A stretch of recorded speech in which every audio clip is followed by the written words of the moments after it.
दोस्तों, जय श्री राम, हर हर महादेव। दोस्तों, देवों के देव महादेव आप पर सदैव कृपा दृष्टि बनाए रखें।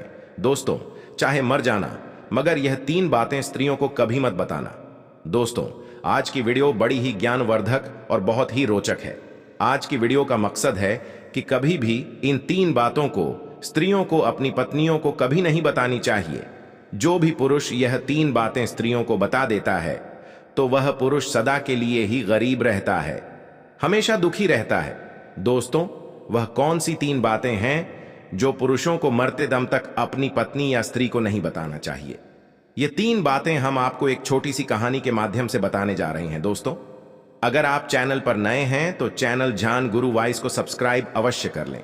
दोस्तों, प्राचीन समय की बात है।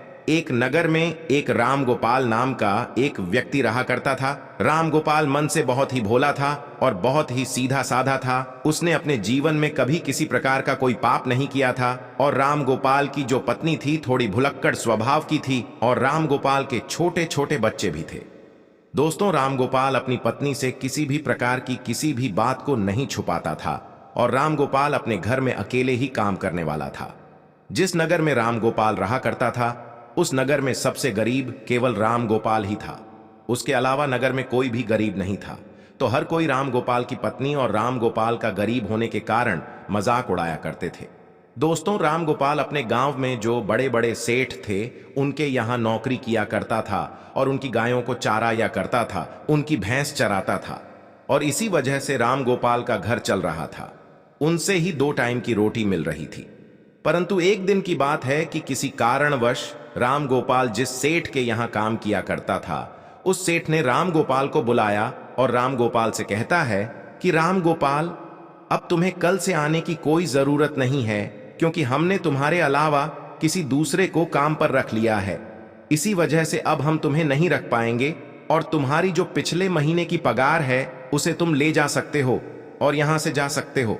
इसके बाद राम गोपाल अपने सेठ से अपनी पिछले महीने की पगार लेकर अपने घर आ जाता है। राम गोपाल बहुत ही दुखी होता है और फिर घर आकर राम गोपाल जैसे ही अपनी पत्नी को पैसे देता है तो राम गोपाल की पत्नी बहुत ही खुश होती है।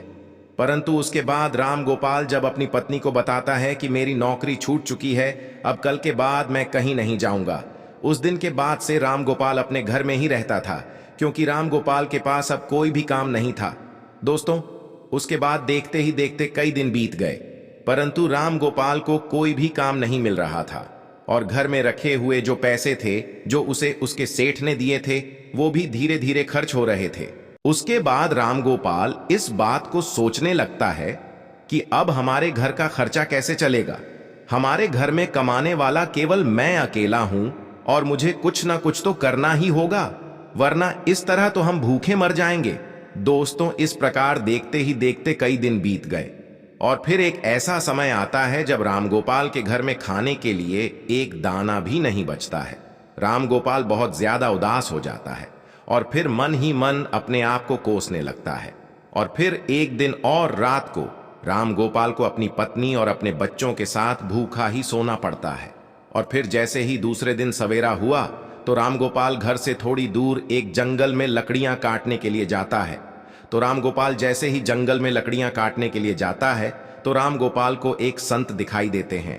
जैसे ही राम गोपाल को संत दिखाई देते हैं तो वह राम गोपाल संत के नजदीक जाता है और फिर संत राम गोपाल को देखकर अपनी आंखें खोल लेते हैं। राम गोपाल उस विद्वान संत को प्रणाम करता है और प्रणाम करने के बाद उनके पैरों में गिर जाता है और कहता है कि हे गुरुदेव, मेरे घर में खाने पीने के लिए दाना पानी नहीं है, मेरे बीवी और बच्चे भूखे मर रहे हैं, कृपा करें मुझे कोई ऐसा सुझाव दें जिसकी वजह से मेरा घर ठीक तरह से चल सके। दोस्तों, इस प्रकार विनती करने के बाद वह संत राम गोपाल की ओर देखता है और वह संत राम गोपाल की ओर देखकर यह पता करता है कि वह बहुत ही सीधा है। उसने अपने जीवन में आज तक कोई पाप नहीं किया है।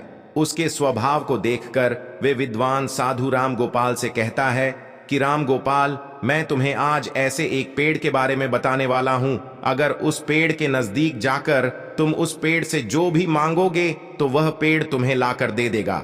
और अगर उस पेड़ का एक छोटा सा भी भाग, छोटी सी भी लकड़ी तुम तोड़ लेते हो या काट लेते हो तो वह सोने में बदल जाएगा, और इस तरह तुम अपने घर को चला सकते हो, अपने घर की गरीबी को दूर कर सकते हो दोस्तों।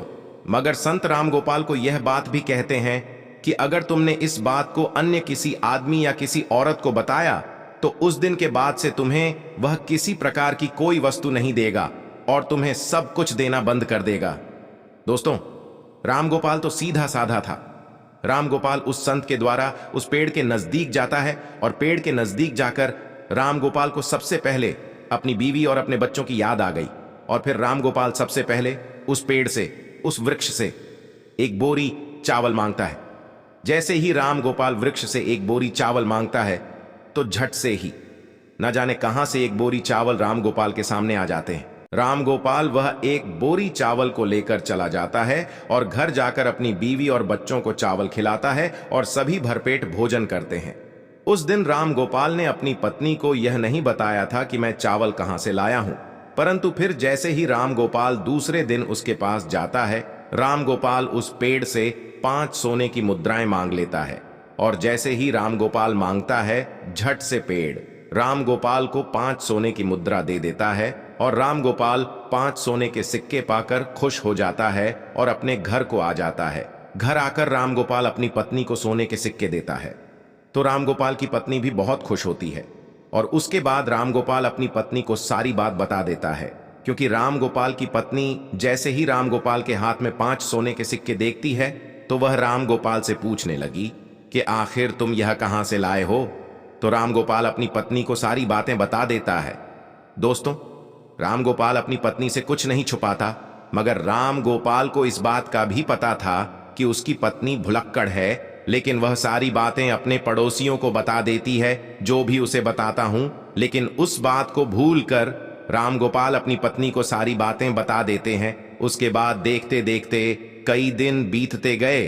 राम गोपाल इसी तरह रोज 5 सोने के सिक्के उस वृक्ष से मांग कर लाने लगा, और फिर एक दिन की बात है जब राम गोपाल अंत में उस वृक्ष से हजारों सोने के सिक्के मांग लेता है, और जैसे ही राम गोपाल मांगता है तो झट से एक बोरी भरकर राम गोपाल के सामने सोने के सिक्के आ जाते हैं।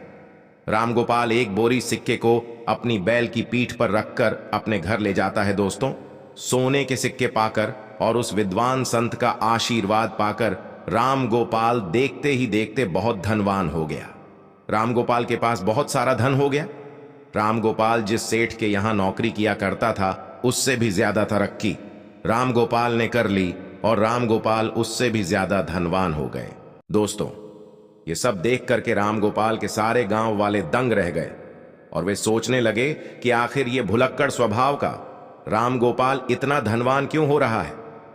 दोस्तों, राम गोपाल से अगर कोई भी इस बात को पूछता कि तुम आखिर इतनी जल्दी धनवान कैसे हो रहे हो, तो राम गोपाल किसी को भी सच नहीं बताता था, क्योंकि राम गोपाल को विद्वान साधु ने किसी को बताने के लिए मना किया था। परंतु वे लोग राम गोपाल को छोड़कर राम गोपाल की पत्नी से इस बात को पूछने लगे। दोस्तों, वो तो आपको पता ही है कि राम गोपाल की जो पत्नी है वह भुलक्कड़ स्वभाव की थी। उसके पेट में कोई भी बात नहीं बचती थी, तो राम गोपाल की पत्नी सारी बातें गांव वालों को बता देती थी कि आखिर मेरा पति कहां से धन लाता है।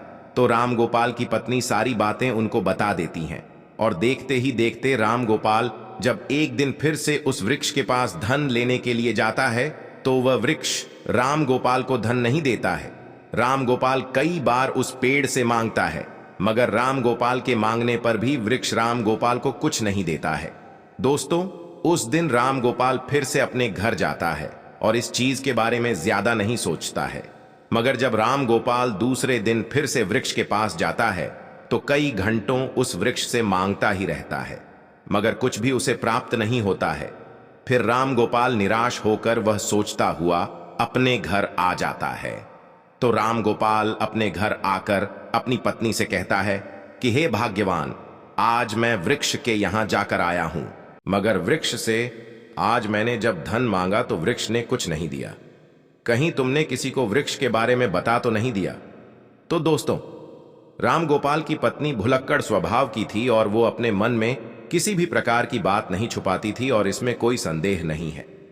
तो राम गोपाल की पत्नी राम गोपाल से कहती हैं कि पिया जी, जब मुझसे गांव वालों ने पूछा कि इतना सारा धन तुम्हारे पास कैसे आ रहा है, तो मैंने उन सबको बता दिया। दोस्तों, अपनी पत्नी के मुख से यह बात सुनकर राम गोपाल समझ जाता है कि यह सारी करतूत मेरी बीवी की ही है। उसके बाद राम गोपाल अपनी पत्नी को बहुत डांटता है और फिर इस तरह से कई महीने बीत जाते हैं। राम गोपाल के पास जो धन था वह धीरे धीरे खर्च होता जाता है और देखते ही देखते राम गोपाल फिर अमीर से गरीब होने लगता है और फिर से राम गोपाल की स्थिति वही हो जाती है। राम गोपाल के घर में खाने के लिए दाना नहीं बचता है। दोस्तों, फिर से राम गोपाल की पत्नी और राम गोपाल और उसके बच्चे रात को भूखे सोते हैं। तब राम गोपाल अपनी पत्नी को कोसने लगता है और अपनी पत्नी से कहता है कि भुलक्कड़, ये सब तुम्हारी वजह से हो रहा है।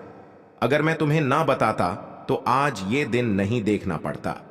राम गोपाल अपनी पत्नी से कहता है, अब बहुत लेट हो चुका है। दोस्तों, फिर एक दिन राम गोपाल उस संत को ढूंढने के लिए जंगल में जाता है, मगर राम गोपाल को वह संत विद्वान साधु उसे पूरे वन में पूरे जंगल में नहीं मिलता है।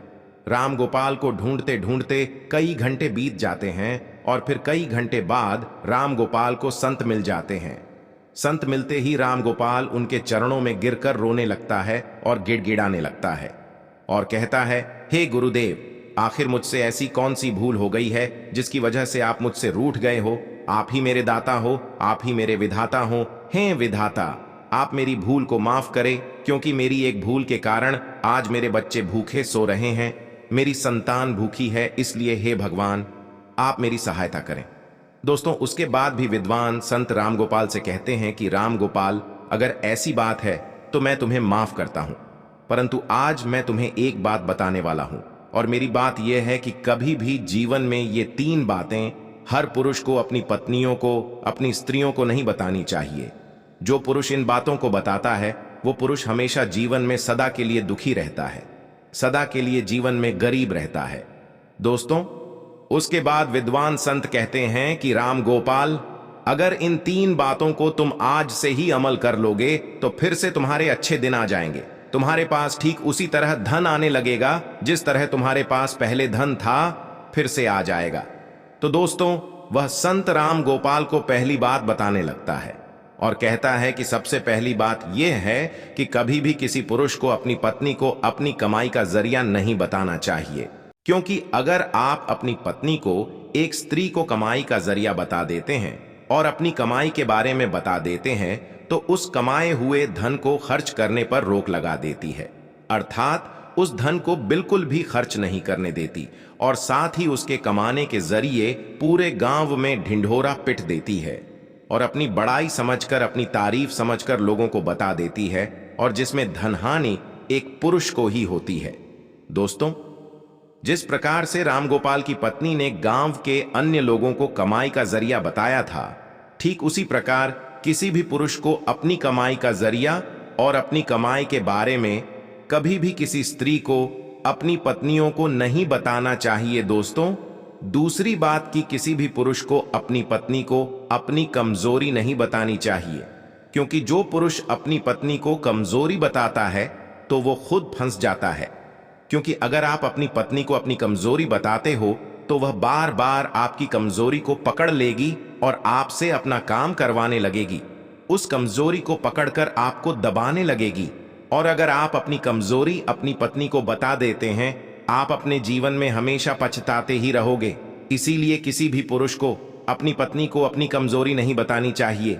तीसरी बात है कि किसी भी पुरुष को अपनी पत्नी को अपने जीवन में हुए अपमान के बारे में नहीं बताना चाहिए, अर्थात जो पुरुष अपनी पत्नी को अपने अपमान के बारे में बताता है तो वह अपनी हर बात पर, छोटे छोटे झगड़े पर आपके उस अपमान के बारे में बोलकर, उसका हवाला देकर आपको परेशान करेंगी, आपको मजबूर करेगी और बार बार उस अपमान की याद दिलाएंगी और दूसरों से कहेगी, क्योंकि स्त्रियां धर्म और कर्म से बंधी हुई होती हैं, इनके मन में इनकी अपनी इच्छाएं छुपी होती हैं और यह अपनी बातों को अन्य लोगों को नहीं बताती है, मगर ये दूसरों की बातों को दूसरे तक अवश्य ही बता देती हैं।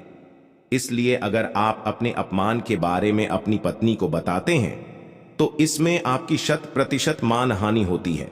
दोस्तों, ये तीन बातें कभी भी एक पुरुष को अपनी पत्नी को नहीं बतानी चाहिए। तो दोस्तों, ठीक इसी प्रकार से विद्वान साधु राम गोपाल को ये तीन बातें बता देता है। राम गोपाल संत के द्वारा बताई गई तीन बातों पर अमल करता है और उसके बाद अपने घर जाता है और घर जाकर इन तीन बातों पर अमल करने लगता है।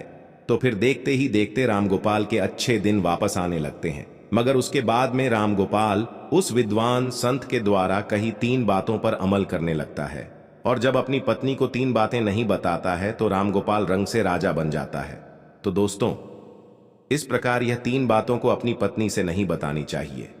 यदि आपको यह वीडियो पसंद आई हो तो प्लीज आप हमारे चैनल ध्यान गुरु वॉइस को सब्सक्राइब अवश्य करें, वीडियो को लाइक करें और दोस्तों सच्ची श्रद्धा से कमेंट में जरूर लिखें। जय श्री राम, हर हर महादेव।